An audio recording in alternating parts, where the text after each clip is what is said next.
Hey friends, welcome back to a surprise episode of Artists of the Way. I'm John, the host. Today, it's a surprise episode with the creative team of Godspell. I thought it would be cool in the week leading up to our opening, just to have a conversation with these guys, talk about what they love about the show, what's important to them, what they've enjoyed about the process. So we're inviting on our assistant director, Anna Eaton, our music director, Abigail Pletcher, and our choreographer, Ellie Knobloch, along with myself.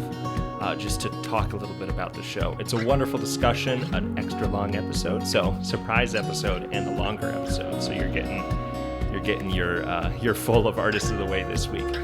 This will be our last episode before we take a month-long break through the month of August, and then we'll jump back in September with some more episodes. But it's been a wonderful journey to get to Godspell. I'd love to see all of you guys come out and see it, and I can't wait to share with you some of my heart and some of our team's heart behind this show. So how are the three of you guys doing today? Good. Oh, we're starting right now.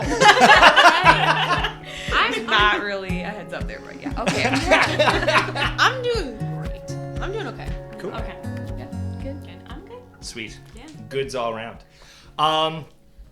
So this episode's a little bit different from normal episodes because I kind of want to focus in on the experience with Godspell. Normally I ask two questions, which is what are you working on right now and how's God using art in your life? The what are you working on question is going to be like the whole episode. So Yep. I guess I didn't warn you guys about this question, but I'll ask it and we'll see if it goes well. What are some ways that you guys feel like God's using art in your life right now? Either as you create it, or as you teach it, or as you take it in? Specifically pertaining to Godspell? Just in general. Okay. Yeah.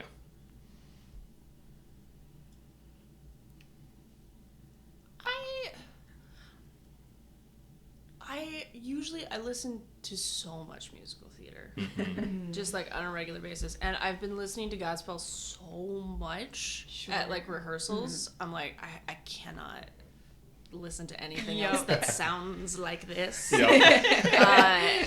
And not that I don't usually listen to worship music, but I've been listening to a lot more worship music just because it's like that's my next go-to, and then like my third is usually like Christian rap, and that's my whole Spotify on raps like every year. Love it. It's like those three. So I don't know. It's just been a lot of like, I don't know. It's hard for me to say worship music is art, but I guess it is. It is. Well, I mean it is, but it's a different thing, and it's intentionally made to be like a hand of God in your life. But it's been nice to kind of like instead of kind of zoning out on my way to work and having something to like listen to and think about of like throughout the day and stuff. I'm like, I should do this. Well, more there's often. a reason that there's worship music and not like worship speeches. Because Isn't that sermons? That's not the same thing. No, like, it's not. You don't feel as worshipful during a sermon because you're Right. learning in a different mode. Whereas worship, I feel like it needs kind of that artistic outlet. Not necessarily, but it accesses a different part of you, like a different part of your spirit, I feel like. I do think, to jump off that a little bit, I don't want to do this, talk about I'm it too much going because I on know a the rabbit podcast. trail, but- No, I mean like my thing, because I'm about to say something I think the podcast has heard before. But I do think artistically worded prayers or speeches can be, because I found in the Anglican church now, as I've just been speaking things, the like part of me that's an artist as an actor is able to worship in the truth of the words that I'm saying and the journey that takes my soul on. Which is very interesting. It's very similar to poetry almost. Of Right. like it Yes. is a speech. It's like a spoken performance. But it is art at the same time. It is. Right. Another thing is like, I don't know. Have you guys ever heard of the Streetlights app?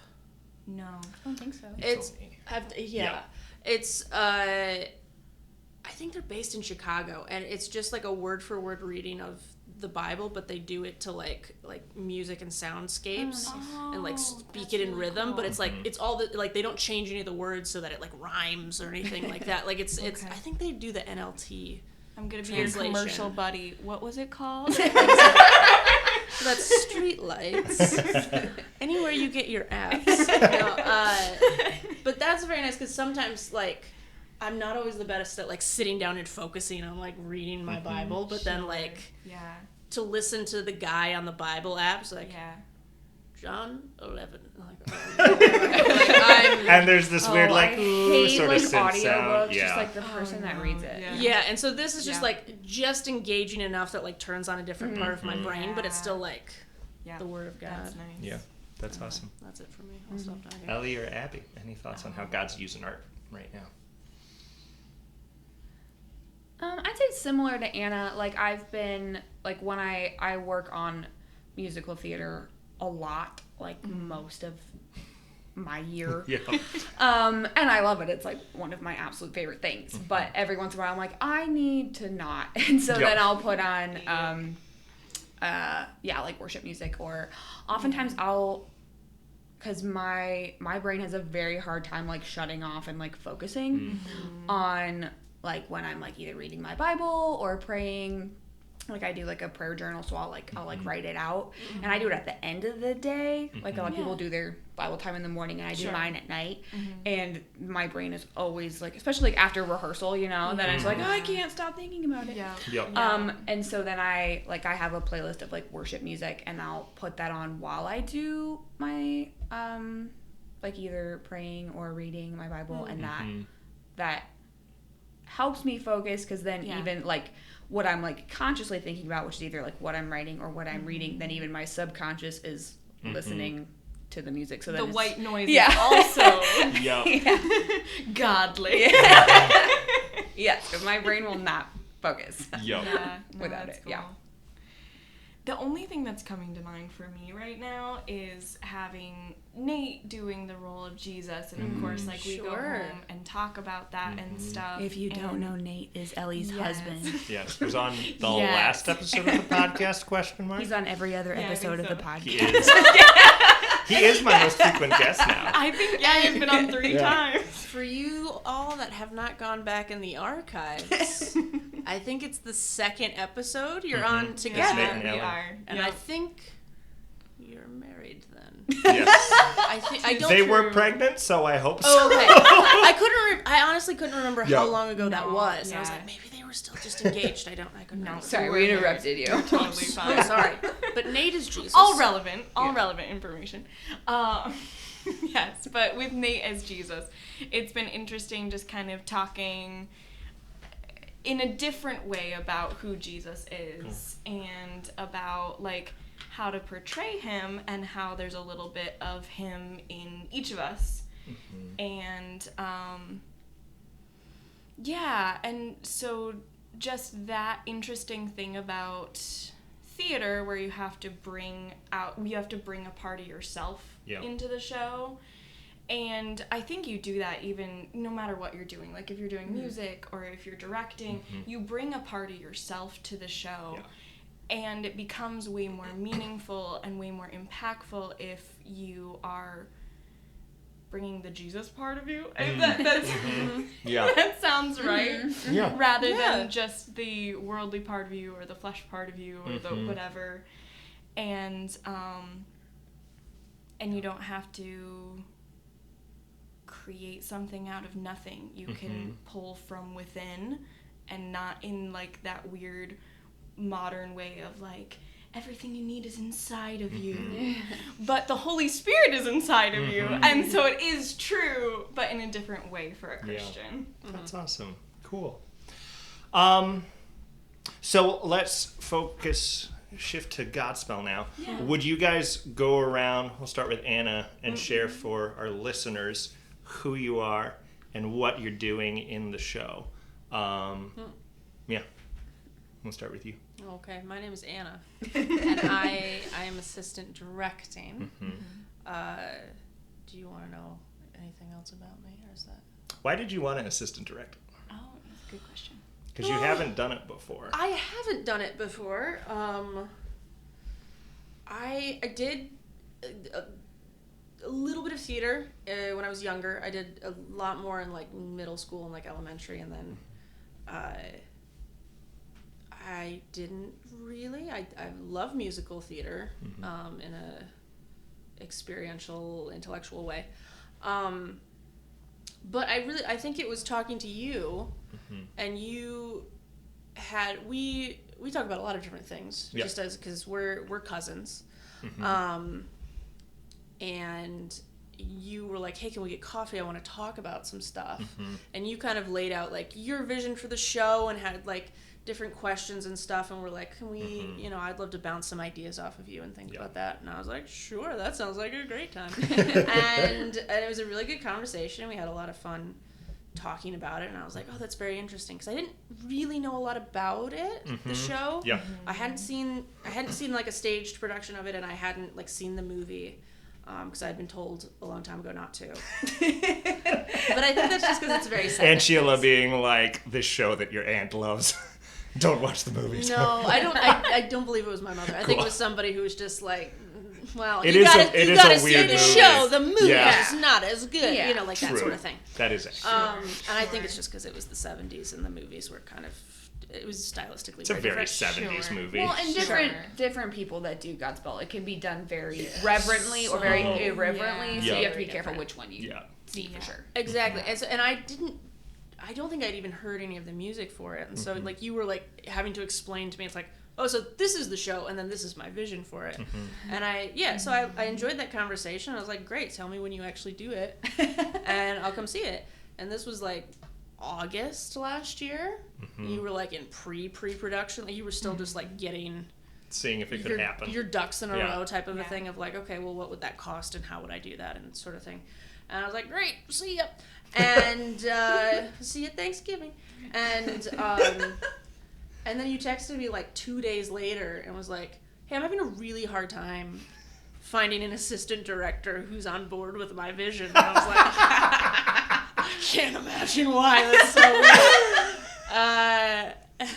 Which we can talk about if you want to. But you were like, would you like to do it? And I was just like, that would be really challenging and different and kind of a creative outlet I don't really have. I work as a paramedic right now, and that's just there's a huge emotional piece to that, but it's not artistic at all.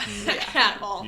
And I've never really like I wasn't really sure if I was artistic until I was like, I would love to, but I'm also like an adult with a mortgage now, so like once you get that, you're no longer artistic. Well, no, but it's like it wasn't something I was going to really seek out because it would be a hobby, right? Like it definitely was never going to be like my career of any kind, and so it was something that I'm like, oh, maybe I'll run lights for Master Arts again at some point, because I'd done that a couple of times, and I was like, that'll be fun, and I'll get a free ticket, Nope. Yep. And so, but it's been really cool. It's been fun. Cool. Sweet. Oh, my next for skipping you. If you don't know me, I'm John. I'm the host and I'm the director, and I decided to do all this madness.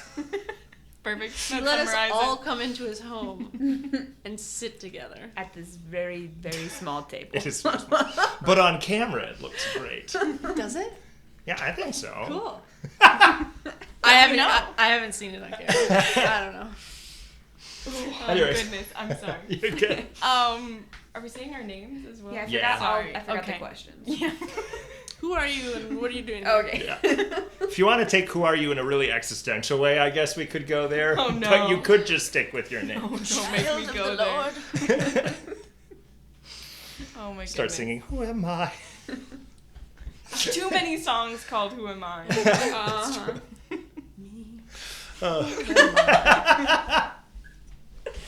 Okay, to get back to the question. Yeah, sorry. I'm Ellie, and I'm the choreographer.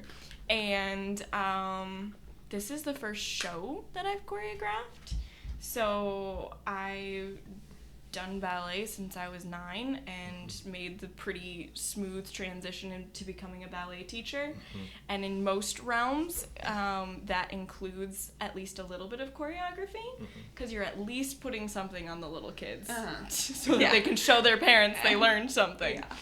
And so I've done bits of that everywhere from teaching 2-year-olds to dance for a minute to a princess song, to teaching high schoolers how to make a dance worth paying to see. Sure. Yep. So a little bit of a range there, but that was all ballet. And I've been in musical theater. I know what it's like, but I have never had an opportunity to choreograph a theater show before. So it's been a lot to take on. Like, I don't have an assistant choreographer. I'm doing all of it. Unless you want to count Baron as your assistant choreographer. Which He is he very technically helpful. will be listed in True. as we I discussed. love that. We Yeah. discussed Great. this, that Baron, Ellie's 1-year-old, will be listed as assistant choreographer. He's come to like every rehearsal. He with has, us, and he's so- also come danced see through the many of them. excellent work of this 1-year-old prodigy who's assistant choreographer. Yeah. He was really helping them with their clapping. He was. Getting It's them on very beat. on beat. It's like about a half beat after Baron goes, then you're gonna. But at least he's consistent with that half beat. That's true. He knows there's a beat somewhere in there. It's like, Somewhere. I'll find And it. he found the grace note. But yes, and so it's been really cool. I wanted to be involved, first of all, to have the opportunity to choreograph a show because I love musical theater, and so that's been really cool. I trusted you and I trusted your vision for it because, yeah, I mean, you can do Godspell so many different ways that it's a little like, when you look at what's out there, it's like, do I want to be a part of this or do I not want to be a part of this? But I think also you sent me a bootleg, yeah. yeah, There was a one that I was video like, of this is it. kind of close to... Yeah, and I could tell Good that they idea were where at it's least going. being fairly respectful to the actual story, which was good, but the choreography was crap. And I was like, it I was. can do better. Some of the jokes were meh. Nice. Yeah. Most filmed version of any show on the internet, the choreography is bad. There were so many that I found that were just like in a church, and I was like, I'm glad you're doing this for a Sunday morning, but it is a little painful to watch you guys walk down the aisle and try and sing Tower of Babel on a Sunday morning with a bad sound system Well, the thing is, on a carpeted stage. The music itself is so gorgeous. If you don't do it justice, and that includes the dancing, like it really does. Yeah. Then it's just so sad because Yeah. you had a great thing to work with, and you just skipped. Maybe. Well, and I feel like Skipped that's around. Yeah, I feel like that's what's hard about this show is because it is so vocally demanding. Yeah. Like, everybody is on stage the whole time. Yeah. Everybody sings every show. That I feel like a lot of times productions of this show, they're like, well, since singing is so hard, we just won't make their dancing that hard. Right. Which And I is nice. have but- had to think about that, right? Like, I'm not having them leap across the stage you can make or it look run up and interesting. down. Except you for know, maybe like, once. Well, But you have to come see to find out. Oh my god. maybe. Watch for the leaping. It'll be in there. But yeah, so it is a challenge to combine those things, to combine difficult vocals with something that's actually interesting and engaging to watch. Especially when you're dealing with musical theater people, and usually dance is not like their strongest part, because then they'd be in the dance world. Right. Unless, especially people who come out for Godspell are usually Right. going to be more singers Yeah. than dancers. Yeah. Yeah. There's a balance, sure. though. I feel like you struck. Yeah, struck Thank really, you. really well. Yes. Of like, and even like watching you work with them, of like as they learn the songs vocally, and then you're like, okay, now we're gonna run this one, and like someone will be Yeah. like, hey, so I'm gonna sing like a crazy high note for like a really long time. Do I have to be running in a circle? Right. Or be like, no, what we're gonna have you do is you're gonna stand over here, and you're gonna do Yeah, this, and the you're gonna kind of adapting. sway. But then it still looks You know? cool. It's not like, yes, Right. you can go stand on the stairs and just sit there so that you can No, get good no. breath control. It's a Right. balance. So, It's yeah. like you'll, Yeah. because in that particular song, like she still dances a lot, Right. But there's she like does, certain but you moments give where and it's take. like, Yeah. okay, in this moment, it's now that the ensemble is singing a lot more. Yeah. She can be like more over here and doing a little bit less, and then like at this Right. very moment, we'll have her just kind of like and climbing the stairs for the end pose, and here we go, and you know, like Yeah. yeah, finding that balance of like it looking nice, but also not Yeah. making it so difficult that they can't do the Right. singing. Yeah. Exactly. You've done a great job with like, Thank you. because you choreographed it prior, I believe, for the most part. There were a couple things that I suddenly found out, oh, I couldn't hear that in the soundtrack. You're singing that? Mm-hmm. Oh, let's not have you clap off beat and sing on beat. That's Oh gosh. Now I'm like, I want to try it. The part with the triplets where they're like clapping off. Yeah. That's awesome. And there's like a lot of doot-doots. Oh, yeah. All on different beats. Mm-hmm. And I'm like, oh, I can't have you clapping at that point. That's just torture. Like, it's too much. Yeah, you're not getting paid to be here. That's not fair. You're not a paid actor. We can only put you through so much torture. Yeah. You're a volunteer. Yeah. But that is an interesting thing about choreography that I feel like is different than what you guys are doing and what you're doing with the vocals, is you get the music and you have to let it tell you what to do. Because you can come in with a vision, but if that's not what the music is doing, there's not too much manipulation you can do to make the dancing take over. Because you always dance to music. Yeah. And so therefore you're matching something. And I just think that makes it a very cool art form. Yeah. Because it's kind of that whole thing of like, with acting, you have to match reality to a degree. And so there's something real that you're striving for, even in a synthetic setting. Yes. There's to be some element of truth there, even if the setting is fantastical. It's like an characters abstraction are wild. of the reality and truth that you're portraying. Yeah. So dance, the truth is the music. And you have to find the movement within the music. Yeah. And if you think about music, there's a lot of movement terms in it anyways. So there's just a lot that you just have to rely on that. And yet, the cool thing is different choreographers can listen to the same song and find different truths within the same music. And you just know that you're not a good choreographer if it doesn't work with the music. Like, if you're not finding the truth in the music. That is cool. That's very fun. Abby, I'll throw it to you. Yes. My name is Abby, and I am the music director. I, again, forgot what the follow-up question to that was. I think that was... What do I do and how did I... And then I just and talked about because you my both role. kept talking, and I was like, I don't remember what that question my sort of was. like sub-question, which kind of got partly answered, which was going to be the next It's like, how one. did I get involved with the show? Yeah, and like why? I still kind of have that question because for several of you, I'm still not sure why you said yes, and particularly you, Abby. I was very much like, there's a snowball's chance in a really hot place called hell where she would say yes to this show.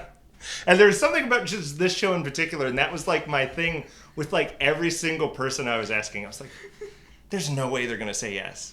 And basically everybody I asked to like be involved in the behind the scenes said yes. And I've never asked why. So I have an opportunity on the podcast now to be like, why did you guys say yes to this Wow. That's so funny. Well, now Well, you get to find out. okay, I mean this in a really nice way, and I don't Here we go. don't feel bad. No, it's not what you... Okay, so there's two reasons. Okay. The first one is I would say, because John, you've helped me with every show that I've directed, so I very much felt... Well, yeah, because you helped me with Singing in the Rain, and then with Pirates you were on crew, and then Little Women you helped move the piano. Like, we had to get that piano moved in, and you gave us your Christmas tree, and... I did. I forgot. So on varying degrees, you've helped me with everything that I've done. I just got more and more involved until I got to assistant director. So I very, very much felt like, okay, I should definitely help John with his project, but not to make She had him an IOU. feel like I was obligated. I was turning to in my participate. car. But and then also I was involved. Okay, there's lots of reasons. I primarily work with kids. Like, I teach 5 to 12-year-olds most of the year. And so every once in a while, it's very refreshing to work with adults. Not that I don't love teaching kids, but just the retention ability of adults is much higher. It is nice. And the finished product is usually much better. Yep. So every once in a while, that's really refreshing. And then I was in a production of Godspell when I was like 15. And definitely could have been better. So I was excited to do a production of it and know that with like the team that you had already that it would definitely probably be better. So those were all of my reasons. Cool. Anna, did you have a reason that made you say yes other than just I want to dive into assistant directing? Was there something about the show that interested you? Yeah. Cool. I think she said all of her Did she? reasons. Okay. Well, I don't know if you want to talk about it. Oh, that. Oh. We should leave some surprises for the audience. Okay. Well, I'll say this. Yeah. You're tackling a lot of different things, and you wanted the show to be very real to life in the way that, like, the church is very diverse. And yeah, I just really, I loved your vision for it, and I really wanted to, I was like, I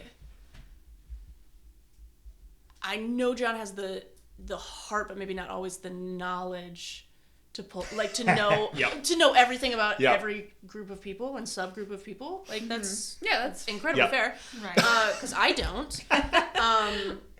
But I'm like in certain particular areas, like I know different things. Yeah, and we're kind of have experience in different circles. Yeah, and I was like, I would really love to try and do this as well and as God honoring as possible, while like honoring people's like lived experiences. Right, because that's for any who haven't heard me talk about Godspell a million times leading up to this. It is very much like if it's in the modern day, I was like, okay, then let's bring Jesus into the modern day, or more bring the modern day into contact with Jesus and see what happens there.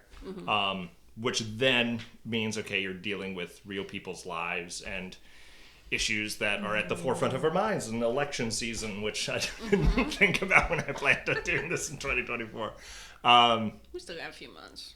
Yeah. I'm sure we'll figure it out. But that's that. So it's been all four of you. I guess I included myself. Yeah, all of us. I feel like there is a really nice sort of broad, diverse perspective amongst us, but we're all very grounded in Jesus is the Lord of our life, and we love him. And so that has just been really great. That I feel like it's been able to like iron sharpen iron and make the show better and make sure it's really aligned with the truth of the gospel and the heart of Christ, while also like bringing in these different viewpoints that can flesh out the story and the world and make it richer and deeper and truer. So that's been really cool, and you've been a great part of that. So. Well, thank you. Yeah. Yay, Anna. I've tried really hard. Also, do you want me to turn that off?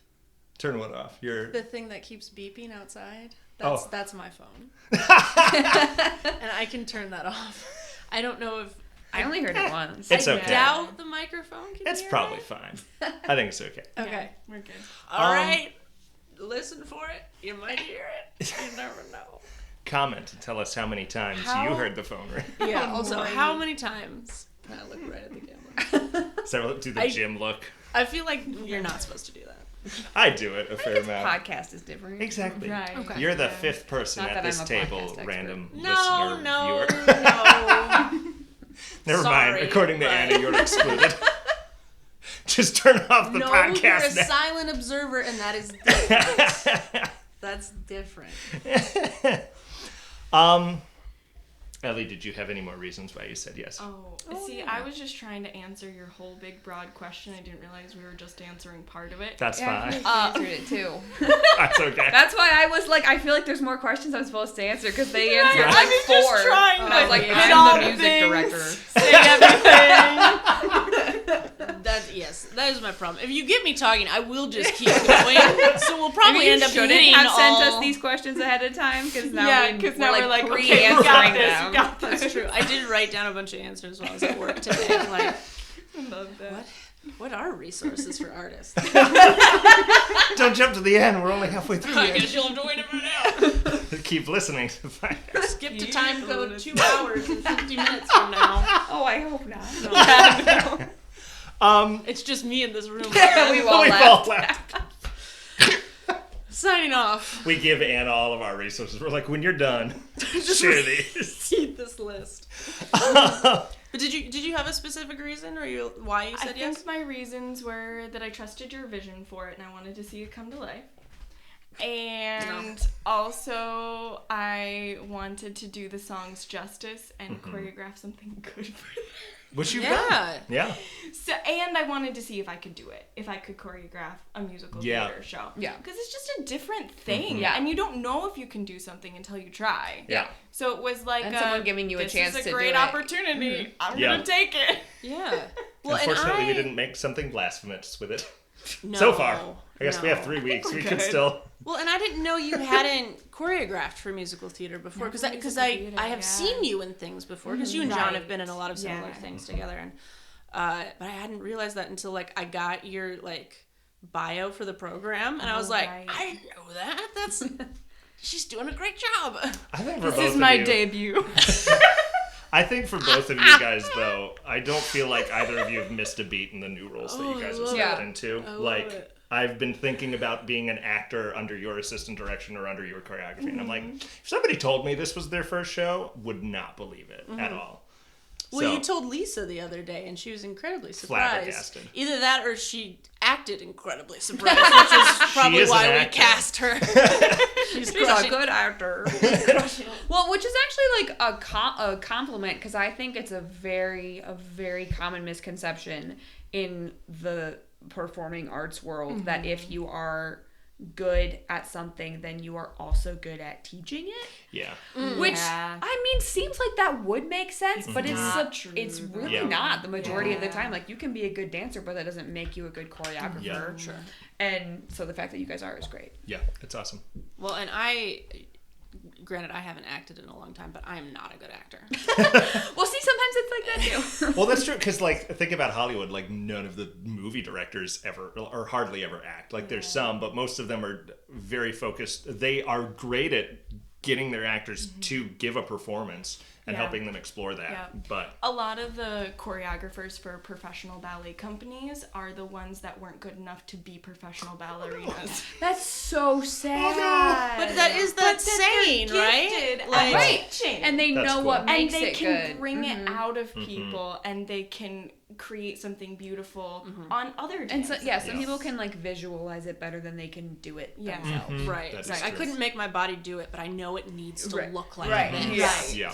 Right. And which I feel like I can bring a lot of social skills of working with people, because I work with people all the time. I do not have. which I love about you. There is something about that's why we round out this team very well. I have to say, when I first met you. Oh no. Here we go. Well, I had met you before. Did you think I didn't like you? Because that's correct. Well, also, I'm sure I'd met you at different times. At least when you and John were in Mary Poppins. Oh yeah, I'm probably. sure I met you then, because I saw that show. You introduced me to everybody. Yeah, probably. Yeah, because our whole freaking family we were right next to each other, and there was a crowd. So that makes sense. And this is my cousin, and my other cousin, and here's that cousin, and then that one's related to us, I think. And, but then I wasn't sure, and then we were casting. I'm working on it. No. I love it, because there's two big things. I don't remember what I said, but the first time I really made you laugh, I was like, she likes me. It's gonna be okay. And then the other time is we were talking about casting. We were sitting in the coffee shop, okay, where is this gonna be? And there was a couple of different times where you're like, I mean this in the nicest way possible, and then said something incredibly direct where I'm like, that wasn't mean, but that was so helpful. That was so needed to just instead of us being well, but maybe we could get them there. Yeah, I don't really beat around the bush sometimes. Yeah. And you were like, but they can't sing. Which is great for me who beats around the bush. They cannot sing. It's but we could put them here. It was very and so there's moments where you're like, I mean this in the nicest way possible, and I'm like, this is gonna be the truth. And I love it. That is helpful sometimes. That's good. I feel like we balance each other. I feel like Anna, you and I are very blunt and honest. Yes, I can be. And then John and Ellie are very, very polite. We just and they say the blunt thing and then we push it around. They're like, that was really great. And I'm like, but. But also, I know we were doing the costume parade on Thursday, and I'm like, I thought to myself, there's a very specific reason me and Abby are behind the table. Yes, John was in front of the table with the costumer, and they were like being very like, okay, so this is working, this is not working. Try this shirt on. And then Anna and I are like behind the table, just like just a little so peanut many gallery. Just so many reads. I'm like, this looks like a pastor from the 90s. And my favorite one was we put Molly in a different shirt, and all of a sudden I was like, she went from like attractive, like professional woman to spinster so fast. We can't let her wear that shirt. We can't do that to her. She like grabbed me and was That like, was the John, she cannot wear that shirt. I was like, why? What am I missing? It was such a terrible Molly comes out in her second shirt. And John's like, yeah, okay, that's like a nice different color. And Anna's like, she cannot wear that shirt. And like part of it was like the colored lips she was wearing as well. I'm like, I think we could have probably changed, like we could have made it work, but she just looked so the other one, much I think, older. fit her character better. Well, and that just happens, like, it's, because I'd say everybody in a directing team gets there at some point. But it's just so much more stressful if you get to that point at, like, final dress. Or even the week of. If you can, and not that you need to be rude. I don't feel like we're rude. Sometimes my face looks rude, but I don't Sometimes act that's because rude. you've had oral surgery. You know, like, that's not fair. You're like, my nose is killing me. I literally can't smile. That's your nose. Yeah. At auditions, Abby had just had sinus surgery. That's right. And she was like, I usually smile more, but I physically can't. So I will just stare daggers at you during auditions, and it will be great. Yeah, I was very serious, very scary. But it's if you, I mean, like, and I say we speak the truth, still in love, but very, very more straightforward. Yeah. But it saves so much stress if you can do it ahead of time. Yeah. Like, don't lie to yourself the whole time that I like this color shirt. And then on final dress, look at your costumer and be like, she can't wear that shirt. Because then now you're stressed and she's stressed. Right. Like, and I think a lot of times you just have to learn to, like, I'm just going to say the thing as the director that's the true thing that needs to happen in this situation. Sure. And as much as I care about this person and would like to work through the emotions that this note may cause or something, I just need to say it and then they need to deal with it. And they can talk to me afterwards if there's something more to unpack. But a lot of times you just kind of have to say the thing and be like, not to be like traumatizing. Like, don't Stanley Kubrick it, ladies and gentlemen. Don't be mean. But there's a point where it's like, I'm just going to say the direct thing. Well, because also, like, I, as an actor, I trust my director to not let me look stupid. Exactly. Whether that's in what I'm doing, what I'm singing, what I look like. And I've been in shows where I don't trust my director to not let me look stupid. And that's terrifying. Like, I've walked down on stage and be like, I know I look stupid in this costume. There is no world that this costume does not look bad on me. And it does not fit in the show. And it does not. Or, like, you know, like, I'm playing a scene or I'm trying to be funny and I feel like I'm just floundering because no one's telling me if it's funny or not. Where I would, and I think that gives me freedom as a music director or as a any part of the team to be more blunt because I know I appreciate that as an actor. Don't tell me I'm good if I'm not good. Yep, absolutely. Like I'll quit. Well, and that is just such the hard thing of working with people is because people take it in so many different ways. Yeah. Like I have a friend who she coached collegiate women's basketball. And we're talking about sports on a theater podcast. I know, I'm so sorry. I'm not going to understand a word you're about to say, but that's okay. You will because I don't understand basketball at all. Collegiate. I mean, college. College. Right? Okay. For a while, she was college the assistant director with you. of college basketball at GVSU for a few years. And it was very interesting because she also did like other things around like the athletics program and stuff. And she was like, it was so funny because every once in a while I would get pulled into like the men's practice to just like, hey, can you take this group over and like run drills or whatever. And she's like, it's so interesting coaching men versus coaching women. And it's not all the same, like, because there's obviously different kinds of women. Like you and me are very different in how we, you know, direct people than like Ellie or John does, and they're not even both women. So like, thanks for clarifying. So it's not like it's not an across the board thing. She's like, but like generally, like guys, especially in sports, guys just want to be told like, don't do that, do that. Yeah.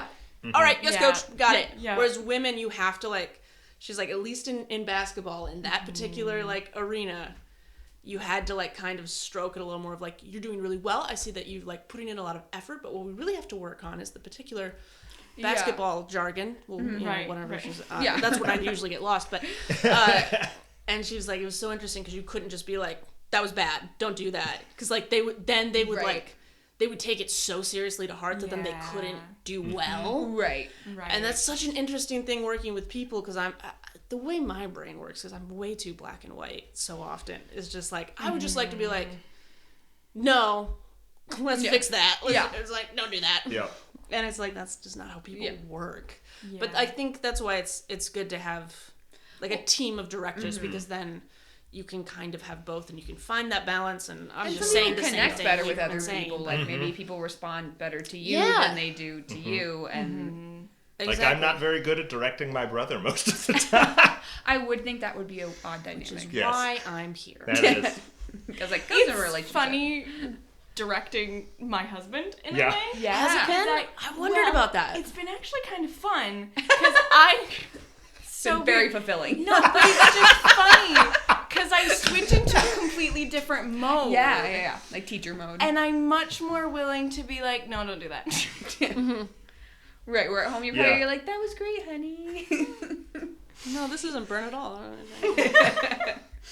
So it's just a different thing because it's a completely different scenario, and then you're looking at people in a different way. Yeah, because you're not really looking at them in a relational way in the same way you are when you're like interacting with them the rest of the time. Yeah, because it is that thing where you all are trying to create something. Yeah, and ideally you have a team of people, you have a team of actors. Yeah. And like a team of directors that all want it to do well and are all, for the most part, on the same page of what you're going for. Right. So then, like, it's so much easier to tell somebody of like, hey, you got to stop doing that because it's pulling away from this, and this is important because of this. And they're like, okay, great, got because it. I want that to work, because I want this show to work, and I want this to be good. Yeah. So it's not about, oh, I'm doing a bad job and taking it like as a personal thing, but it's like, oh, that's not serving the story we're trying to tell. Yep. I can adjust, and that's actually me doing a good job. Yeah. Totally. Yeah. What about the show Godspell is important to you guys? I feel like it's probably going to be similar for all of us, but what about it has been important for you to draw out? I don't know who I'm going to start with. All right, you said Jesus. You get to go first. You get to go first. Dang it. It's like nose goes. Nose goes. Aw. You'll have to come see the show. She felt like a bingo card that everybody can bring to the show and be like, oh, they referenced that They in the referenced podcast. this in the podcast. I heard Anna's phone go off in the audience. There you go, yeah. Godspell bingo. That'd be so fun. That would be I fun. feel like, what would the prize be, though? Because you get brought up on stage. Yeah, right. Oh my gosh, for some people that's so not a prize. I know. It's happened Those to me are a the couple of people we times in aim for. rehearsal, and like it's just rehearsal. No one else is there, and I've hated it. But also like love it a little bit. Where it's that weird thing of like, don't look at me. You know? Have you ever seen? I'm gonna go on a small tangent. Have you ever seen that SNL sketch with Kristen Wiig where she's like at a Christmas party, and there's a piano, but no one's playing the piano, and she like drapes herself across the piano. She's like, it's here. Don't make me sing. Oh, someone's gonna ask me to sing, and everyone is like, no one even wants music playing. And then she like just the whole thing is her just being like, don't make me sing. Oh, okay. Like, you know, like, it's so. That's funny. a lot of theater people, actually. I know. Piano in sight, just it's like the One Ring. Yeah. You're just like, I can't. And every once in a while, there's that little moment, and then I remember I have terrible stage fright, and I don't like that at all. What was like the question? Mary. So is that what's Pride and important about the Prejudice. show for you? Yeah. The scenes? Stage fright. Oh, what is important about the show? Jesus and being brought up as an audience member. Those are the two things. Yes. Well, see, I would say that like if we had a bingo card, the I gotta finish all these loops. Like the prize would be tickets to the show, but then the show would be over. Yeah. So that doesn't make any sense. We'll workshop it. It's just been it's been hard. Like we've definitely had a lot of like what I can only describe as logistical nightmares, but that I have legitly had like bad dreams about. But and like different moments and like and some like hard conversations, but like for the most part it has been just an incredibly like joyful experience to be like, even when like they're just like trying to get through the choreography, they're not smiling, but like they're worshiping God. I'm like, I don't know if they actually in their hearts are at that moment, because they're just like, is it my left or my right? Like, what is happening? But like to me, there's watching like running around looking so stressed, like, bless the Lord, bless the Lord. Yeah, and then there's me God's who's like, oh, thanks, guys. who's sitting there like not sweating and just like listening to the music and watching the activity and just being like, this is like, oh my gosh, like I have like so many moments where I'm just like, I feel just kind of blessed to be there and just to see kind of, because it can be such, like there's so many like great moments in the show that are just like truly very joyful that I think only, like sometimes only musical theater can kind of get to that level because like so often in other art forms it's like, that's too cheesy. But like so much about like me trying to explain my faith to non-Christians sounds so cheesy. It's like, I don't know, he changed my life and I love him. Like, and they're like, this guy you can't see who I don't think is real. I'm like, yes. You know, like, and it's so much more complicated than that. And we can talk theology if you want to, but it is just something like, it can be so heightened to have like, you know, what is it, like 6, sometimes 8-part harmonies while dancing this huge elaborate thing, and then it's just like joy overflowing, and it's directed at a God who deserves it, right? Which is just so like, I've just I feel like I've just gotten to just to even be there for it feels like a huge just blessing to kind of like watch it and watch them like put it together and like.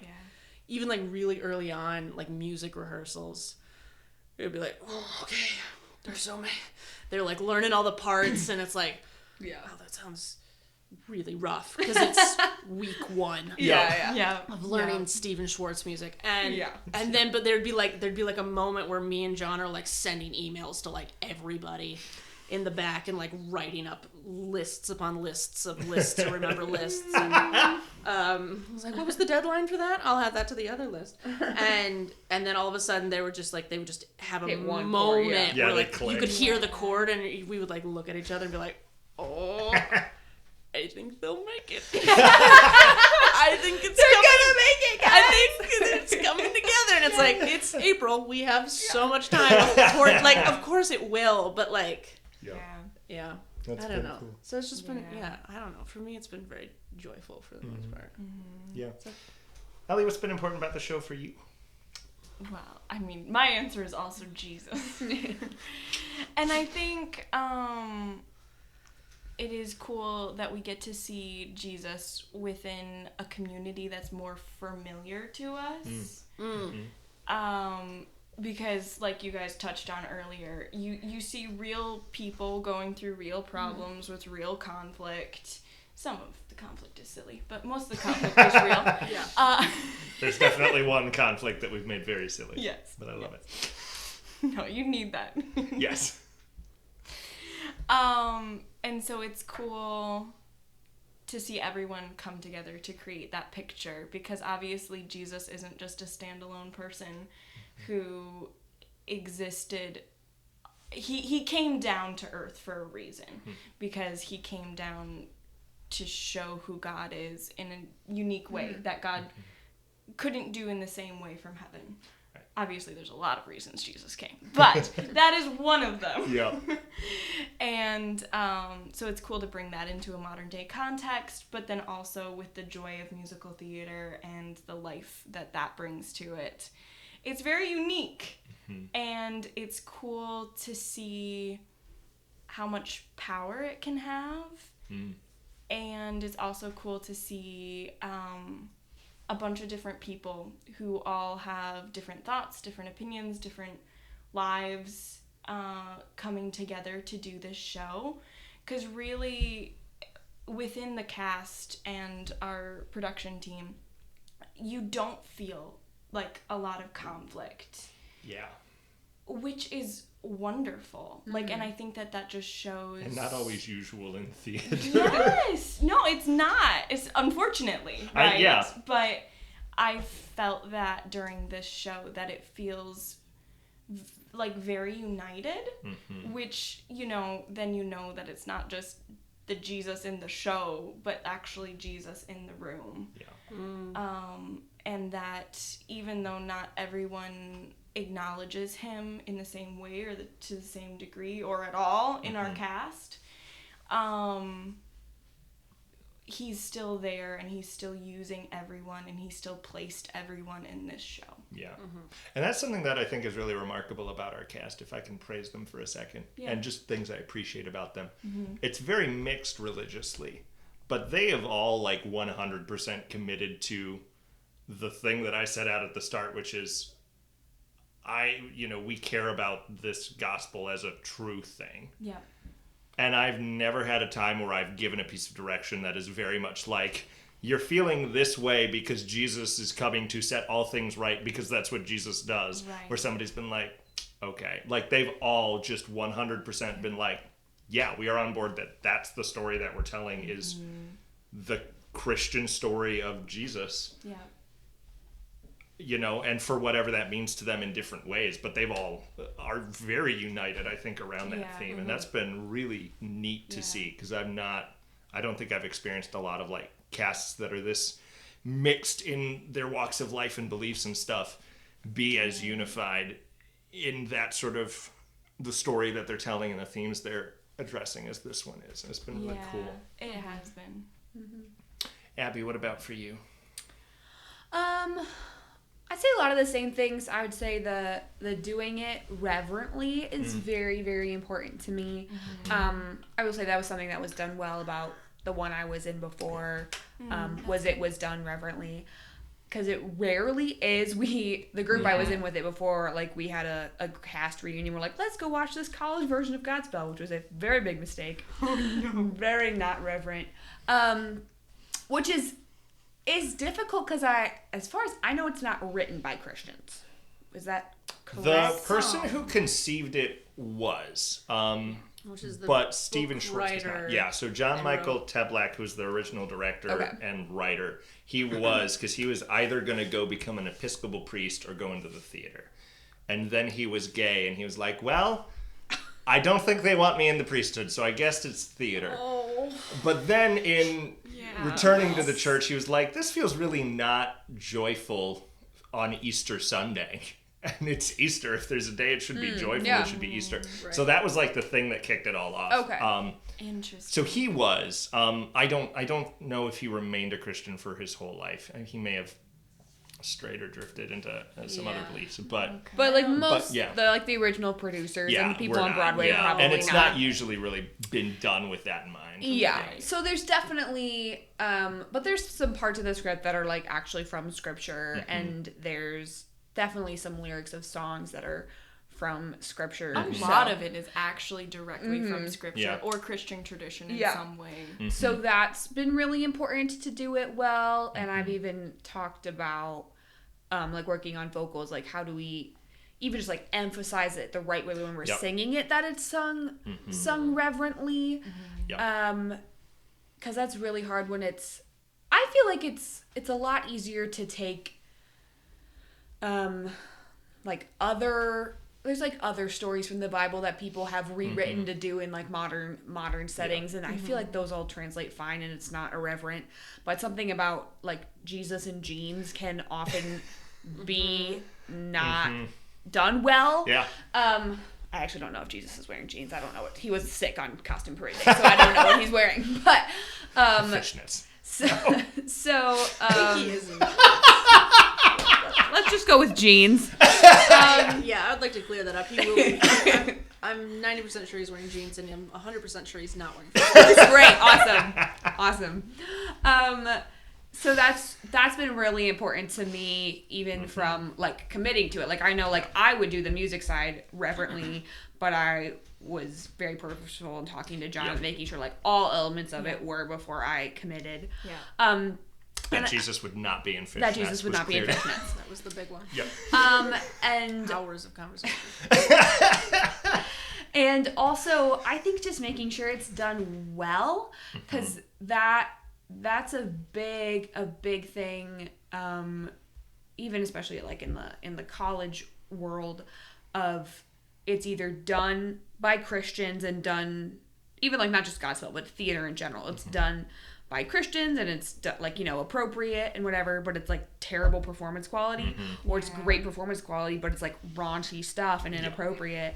And I very much believe that using your gifts as long as it honors God and it's not, your gift isn't murdering somebody or something, but like, I don't think that's a gift he gives people, but I don't know, and David was pretty good at it. Got all those foreskins.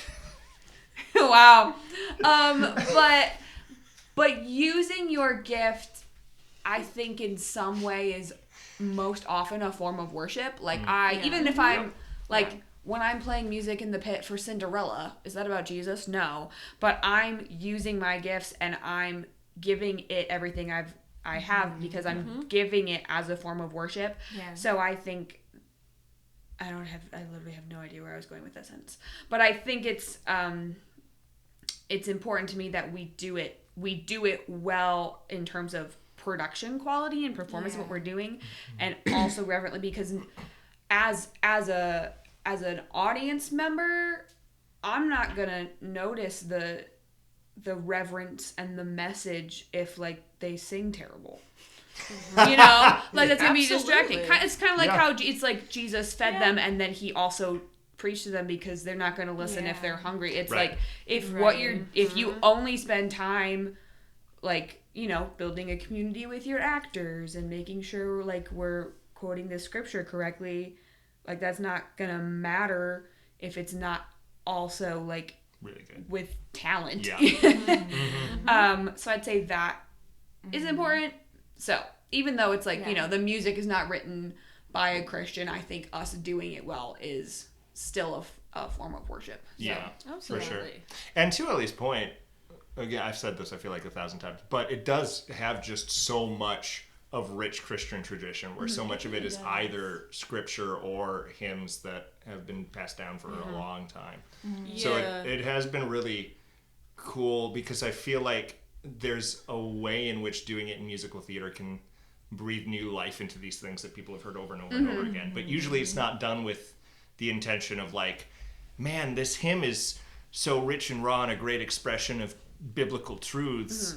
So let's refresh it and make it cool. Not make it cool, but like, make it new. Yeah, new in a unique and I'd way. say that. And that's kind of, I feel like we've done that to a degree. And I think other ones have in the past. But yeah, and everybody sings it different. And like every song is almost a completely different style of music. Yep.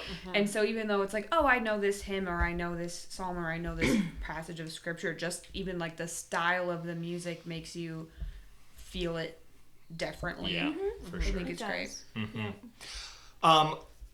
Gonna try and wrap us up here because we're drawn towards an hour. I want to ask quickly before we jump to my classic resources question. What are things that you guys hope people will take away from the show?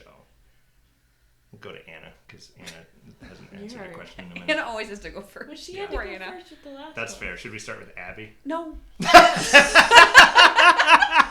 It's like That's not what I meant. Well, that leaves Ellie. Let's go with Ellie. What question am I answering? I'm sorry. What is it that you hope people will take away from the show? Oh, yes. I feel like we've been dancing around this the whole time, so I just feel like I'm going to summarize it. Do it. A fresh look on familiar passages for those who know the Bible, and a fresh look at Jesus and the life and community that he can bring, really for everyone. Because I don't think anyone in America right now has never heard the name of Jesus. Probably not, yeah. I'd be surprised. Let's just put it that way. And so we all have an impression of him. And I would go as far to say that none of us have a completely accurate impression of him. Yeah. And so I think there's always a new facet of his character that can be explored. And I think Godspell, the way we're doing it, hits one of those facets that's not always talked about or seen or experienced when you're just experiencing him through the church. Yeah. Cool. Are we going to go left or right? I'll go. Stare her down. What do I hope people take away? I mean, I would hope that people take away that Jesus loves them. And I think I hope this doesn't give too much away, but what you have incorporated and part of your vision is that everybody has a different thing that they're coming with that Jesus asks them to lay down in order to follow him, and I think that's really, really important. I think I think it's gotten a little gray. Definitely, it's got a lot of gray over the years of, come as you are, which is true, but the phrase is not come as you are and stay that way. It's, yes, you don't have to be perfect. You don't have to have it all together. You don't have to be cleaned up to come to Jesus, but you have to be willing to open up your hands to. Yeah, you have to let go of what you may not know was a sin or separating you from Jesus. Like he wants you to come, but then you have to do what he is asking you to do. And I think that's an important piece that you have incorporated into the show. So and it's because he cares about us. Yeah, it's not because he's mean. Right, he's like, you can't have that toy, but well, and it's also like, well, but you can't have that flamethrower. Right, yeah. Right. It's like you don't know it's bad for you. That's like sin doesn't look bad to you.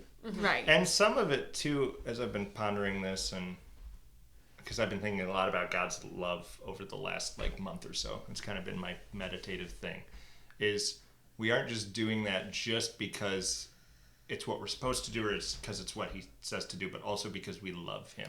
And we know what he's done for us.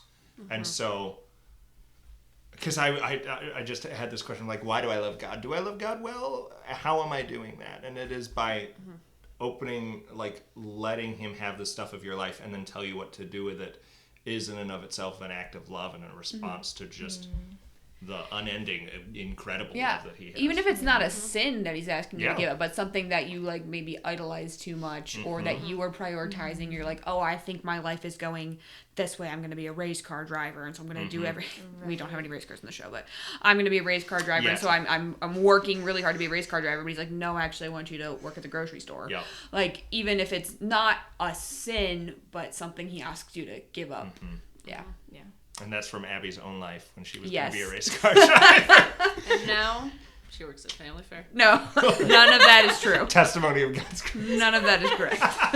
Ooh, clean up on aisle 4. I'd be a terrible clean up your soul.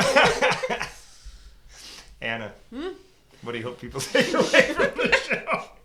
Yes, my name is Anna. I have been taught from a young age to respond to that name. We're doing that Pavlov programming, and it's the name. Working very well. I'm already salivating.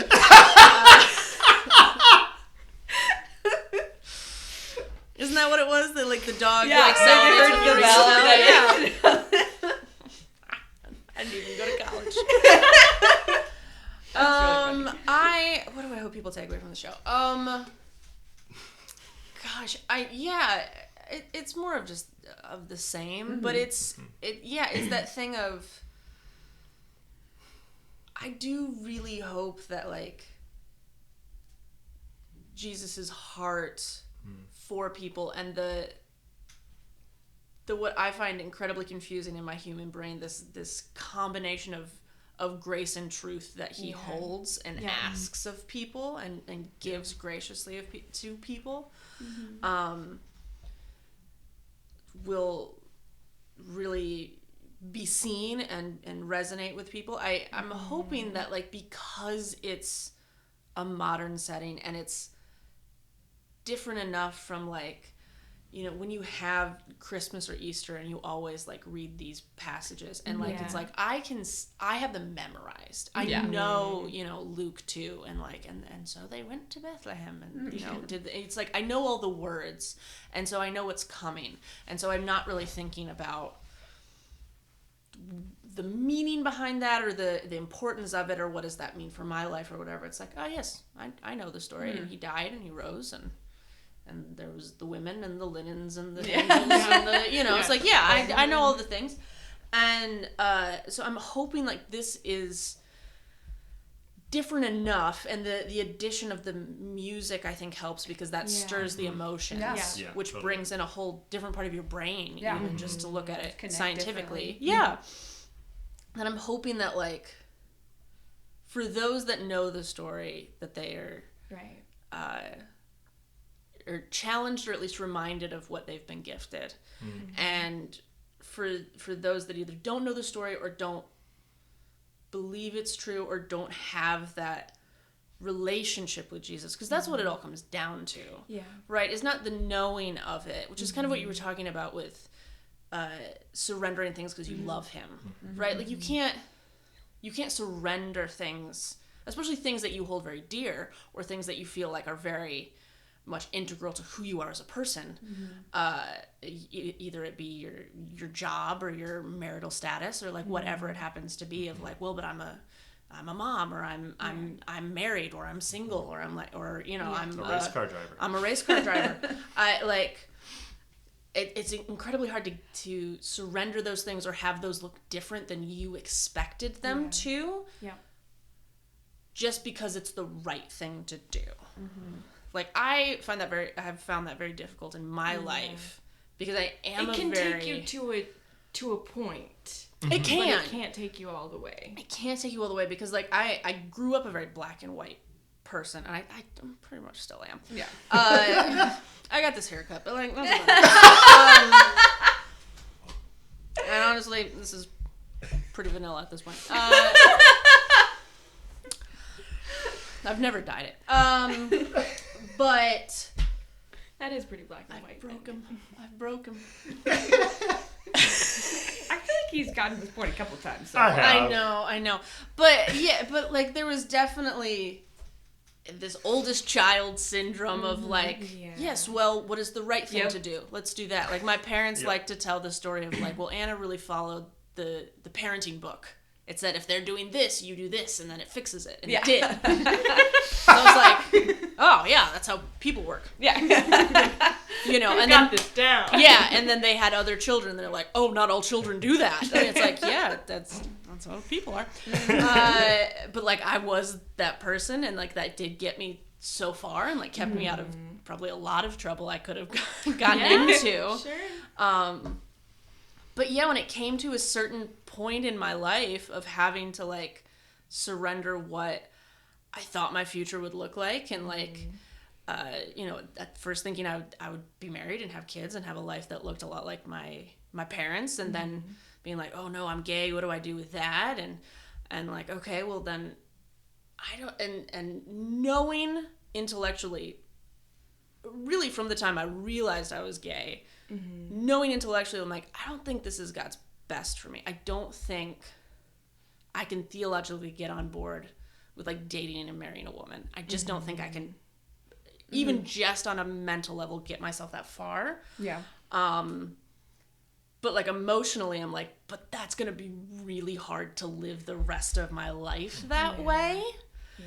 And like then having this realization of like, I don't know if I know Jesus. I know a lot about him. And him just telling me no is not anywhere close to a good enough reason for me to continue to live a celibate life, you know? And so then, like, that kind of led into this whole thing of, like, well, what do I believe about Jesus, and who is this person, and how do I actually, like, get to know him and have a relationship with him and talk to him, and how do you listen to his voice in your life, which is a whole thing that I'm still learning how to do, and, like, and then, like, learning how to trust him with those things. And, like, then it became so much less about my sexuality, and it was so much more this thing of, like, okay, I think this is an important person I need to know, and I need to figure this out, instead of, like, I gotta figure out what to do with this gay piece. It doesn't fit in any of my closets, you know. There's no shelves I guess for it's this. out of the closet.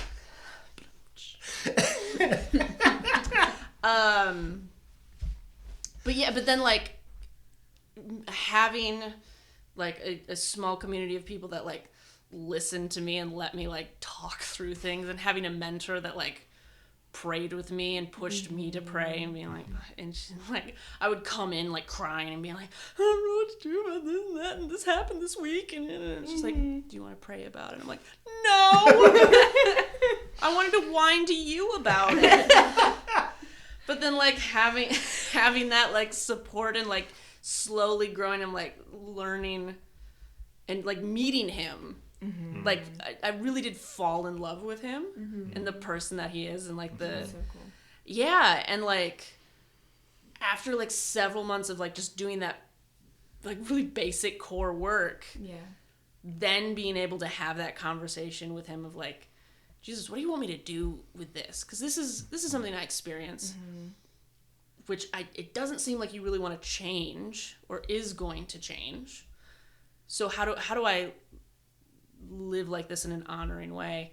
And, like, I believe that, like, the question I kept asking was, like, why would I choose to live this way? Why would I choose to live a celibate life? And, like, the answer that I got from him, and was enough for me because I knew him and loved him, was just, like, a very gentle, because I'm asking you to. I'm not telling you to. And I'm not saying that I'm going to leave you if you don't, but I'm telling you this is what's best for you. And we've spent these last months and months you learning how to take small steps and listening to me and trusting me, and learning to love me. And, like, that's why you would, because I'm asking you to. And I don't think you can get to that point until you know him. So, to, like, put a pin in this, now that I've given my testimony, How dare you? Talk about what Jesus did in your life in this podcast about a show about Jesus. But I'm really hoping that, like, it's enough to get people kind of, like, shaken out of certain, like, patterns and stuff, to try and to at least, like, question certain things in their life, or be like, well, I gotta think about that. I have to pray about that. Oh, I have to interrogate what I think and feel about that. And hopefully that's just, like, a small push in whatever God's already doing in their life. Right. Yeah. That's what I hope. Yeah. And that's a big hope. I hope people also enjoy it, because I think it's very fun. Right. Which, But like, that's mostly Jesus. yeah, and I think that my follow-up to that would be, I would encourage people to come to the show looking for that. Because if you know Godspell, then you're just like, oh, this is going to be funny. Like, I'm just going to sit here and laugh for 2.5 hours. But and I say we like I've done something. I just plunked out harmonies on a piano. Okay. But I mean like I haven't done character stuff. I mean the we collectively, as in John and Anna, And Ellie. and Ellie you. and the actors of John's vision was to put those pieces in the show, and so I would encourage people coming to look for that, because you might miss it, because it's subtle, and because it's not in the script. Right. So it's all subtext. It's all all subtext. None of that is spoken. But some of them are pretty powerful, so I would encourage you to come observant for that. Don't just look at the surface of, oh, this is funny. Well, and that's my hope, if I can answer my own question. Yeah. I think I say this in my director's note, but I really hope people will let their walls down, and not to me or to us or to the show that we're putting on, because there are going to be uncomfortable things in it, because it's Jesus meeting our life, and that makes everybody uncomfortable. But to let their walls down enough to ask what this means for their life if the gospel's true, or what this story means to them, or ultimately what I believe, what Jesus is saying to them and what they need to talk to him about. And I don't think people are going to leave with answers, because that's not good art usually. Yeah, you leave with questions. Right. Yeah. And so I'm hoping that people come to a show that's really confounding and leaves them with a lot of questions about who Jesus is and how he engages with our life, and leave hopefully with a lot of fodder for more conversations with Jesus, where they can get to know him better, and where they can let him, like you said, interrogate those things and tease out things in their life. And maybe, it's entirely possible that my perspective on what I'm doing in the show is not what Jesus wants to do in the life of somebody, But I hope that as people walk away from it, it's able to be a little seed in whatever the next step is in their relationship with God. And also that just artistically, hopefully they leave with a decent picture of who Jesus is and what he's about, and what he does mean to them personally as a person who really does impact and engage our life today. So, well, one thing that I think is cool, because you touched on, I hope that people don't just come to laugh, but that they actually feel impacted by the message behind it all. Laughing is actually super disarming, and so not only is that a service to our show and to getting the message across. Yes. We got you. Please laugh. And That's true. actually, That's true. If you don't laugh, I will just be is. so... I was saying this before we started. I'm so self-conscious about the humor. So please laugh at it and make me feel like we did something funny. And don't be like me who just sits here. Don't laugh That's silently. how I laugh. This is us You don't make pleading for you noise to when you laugh. laugh? Not usually. Like, it depends. Fascinating. I know. Does it's air really come funny. out? Like, do you Do you just exhale, cease to or breathe? is it just... Or is it no, just look at her! She's laughing right now! No, it does come out. Well, I didn't know. 'Cause some people... No. There's a whole song in Mary Poppins about this. So... Oh, in the laughing song! I was so sad that wasn't in the show. Because some people do, like, they're laughing, but they stop breathing. Like, there's not air coming I do that out. when I'm I laughing. can No, do it I'm sometimes. just... Yeah. Well, but I didn't know if you just kind of, like, things closed up and you start shaking. Like, just like... No. I don't know. Did you just have a I was just- seizure? when you laughed? Yeah. No, you're unconscious when you have a seizure. Ridiculous. Well, unless it's a focal seizure. Yeah, there's different kinds of seizures. Yes. We don't need to talk about that. Yeah. But And now our podcast is about seizures. I cannot give the you medical intersection advice. between Christ and seizures. No. I could make a sermon on that. I feel like we keep interrupting Ellie. She's the most so interrupted sorry. member of this podcast. Because she's so kind and lets us talk. Ellie, it's your chance to be blunt. Oh, okay, here we go. This is it. This is your moment. Well, what I'm talking about is not something to be blunt funny. about. It's being funny. It's the whole point that, like, Jesus used humor. Yeah. And we don't always get that because it's a different context Yeah. now. Yeah. Like, we have a different kind of humor. Yeah, and it's Then different they culture did and a different there. time, and it's like, I don't even know what we're talking about. And they're like, this is hysterical. And we're like, what?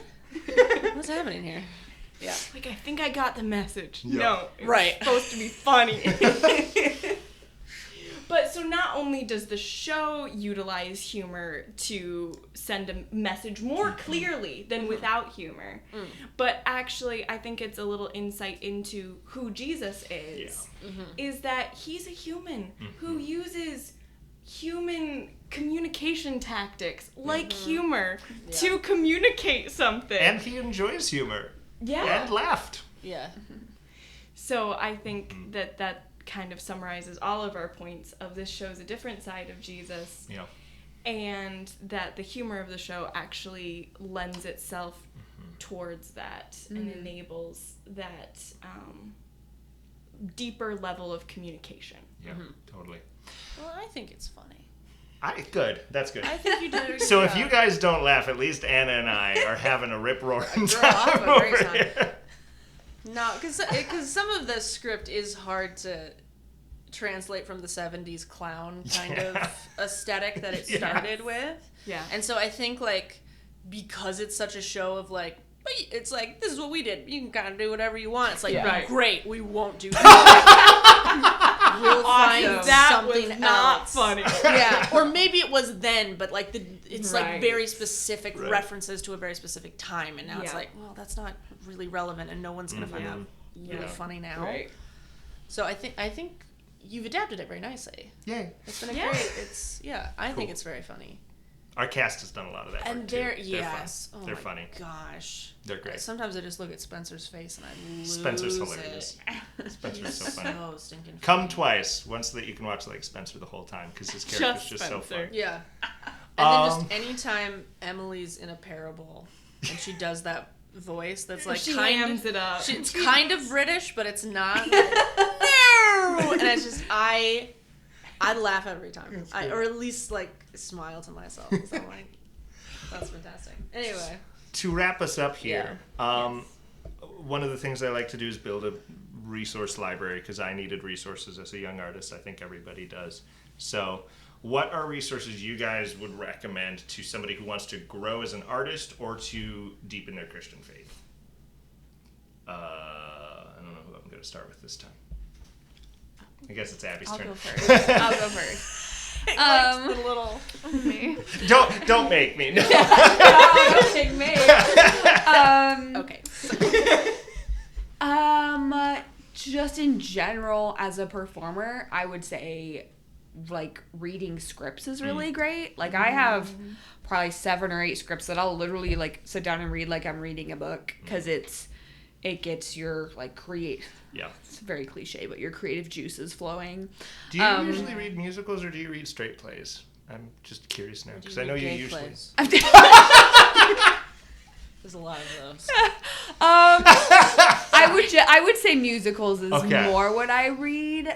That is interesting, because sometimes the book of musicals sometimes they can be very underwritten. Yeah, and I think that's I think that has trained my brain to, like, pull moments out of it, because it's not. Yeah, it's not. I'm used to reading it. It's like another language. Like, you got to find what's interesting, because they're just like, and then the mom said, and then it's like nothing interesting. So I say that. Right. You gotta create all the subtext is often. Sometimes scripts have too much. Like, stage direction, where you're like, I don't need a description of what the set piece looks like. If you ever get tired of stage direction, read Shakespeare. There's never a stage direction, and you will be lost. Right, and then when there's not, it makes you Yeah. figure it out yourself. So I think that's really good brain work. And then I'd also say, like, take classes and take lessons. Like, that's my, like, I still take voice lessons, and I would take other classes if I had more money. But, like, because performing is so much, it's like you physically, like, you need someone to tell you what it looks like and what it sounds like. Yes. Like, you can push yourself, but I think it's very, very helpful to have an outside opinion. So those would be my 2 performing recommendations. It's not really a resource you can post somewhere. It's something. But That's okay. Take just in text on the website. Take lessons. take lessons. Anna or Ellie. Sure. Yeah. I don't really have. I thought about this a little bit today. Even though I had these questions earlier. I don't really have a lot of, like, artist recommendations, because I don't really think of myself as an artist, and I don't have a lot of resources, but I came up with a couple of things. If you're, like, trying to grow your faith, one, I think, like, you have to do it in community, and ideally, like, also, like, finding a mentor, or at least having older Christians or more mature Christians in your life. Like having those people that will like, who will love you and also speak truth to you of like, hey, like, we got to talk about this. Like, oh yeah, I've been taken out to coffee before, and you're like, great. Oh no, thought you just wanted to buy me coffee. Apparently, apparently there's something I need to know. We're gonna talk about stuff. Yeah. Which sometimes can feel like really hard and very daunting, but it's definitely worth doing and worth finding those like solid people, and they are out there. And then the other two things I was thinking of, one I mentioned already, because like I am such a person that like has a really hard time keeping to like routines and to like just like doing those daily rhythms that you like need. So like when I talked about street lights, which is very helpful because I can like listen to it in the car, I can have it on in the background while I'm doing dishes, and it's just like sometimes I zone out and I'm not always listening, but then other times like when I am listening, I'm hearing like the actual words of God, which is very helpful. And then the other one is there's an app called the Pause app, which is done by, I think I've heard of that. That was done by John Eldridge, which I don't love all of his stuff, but some of it's very interesting. Yeah, sure. And that's really good because it's you can do it in like 1, 3, 5, and 10 minute increments, where it just like the way you set it up on your phone is like you won't get like notifications during that time, and it just like walks you through kind of like and you're gonna take a deep breath and like do all this, and then like and it's like, and you're gonna center yourself and like know that Christ is in the space with you, and like be cognizant of like you are about to be like addressing God, so just like okay, dear Jesus, you know, but like getting into that mindset of like I'm actually talking to God, and who is that person, and then like taking, and so like a lot of them are very much just like think about what you're stressed about today, what are you carrying today, or just like what are the things that are in your life today, and it's like I give everyone and everything to you, God, and like just taking like that time, and that's nice to have on my phone because then it's with me, and it's also just like a quick like okay, I can take 1 minute and just pray and just be like, just remember that like I can only do what I can do, and all of this is in God's hands. You know, so those are my recommendations. Sweet. Ellie. If you want to be an artist, I don't know, talk to John. Listen to this podcast. You're good. Caught it. Yes. Good. I don't know. It was Reflexes. Spider-Man. I feel like I'm really bad at trying to pinpoint a resource because different things speak to different people. And so it's really hard to be like, this will help you. Yes.